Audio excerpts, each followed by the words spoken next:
শুরুতেও গরমের নাজেহাল অবস্থা ছিল মানুষের, ঠিক তেমনি এপ্রিলেও রয়েছে সেই অস্বস্তিকর পরিবেশ। তবে এই তাপপ্রবাহ থেকে কিছুটা স্বস্তির ইঙ্গিত দিল আলিপুর আবহাওয়া দপ্তর। আবহাওয়াবিদদের মতে আগামী কয়েকদিনের মধ্যে কলকাতা সহ দক্ষিণবঙ্গের সব জেলায় বজ্রবিদ্যুৎ সহ বৃষ্টিপাতের সম্ভাবনা রয়েছে, সঙ্গে বইতে পারে ঝোড়ো হাওয়াও। বুধবার থেকেই পশ্চিম মেদিনীপুর, ঝাড়গ্রাম ও পুরুলিয়া জেলায় বৃষ্টিপাতের সম্ভাবনা রয়েছে।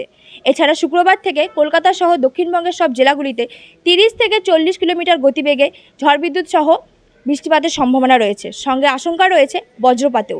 আজ কলকাতার সর্বোচ্চ তাপমাত্রা 34 ডিগ্রি সেলসিয়াস, যা স্বাভাবিকের তুলনায় একটু বেশি, আর সর্বনিম্ন তাপমাত্রা 27 ডিগ্রি সেলসিয়াস, যা স্বাভাবিকের তুলনায় 2 ডিগ্রি বেশি। ক্যামেরাম্যান আশার সাথে আমি সুতপা, নিউজ ইউএনআই, কলকাতা।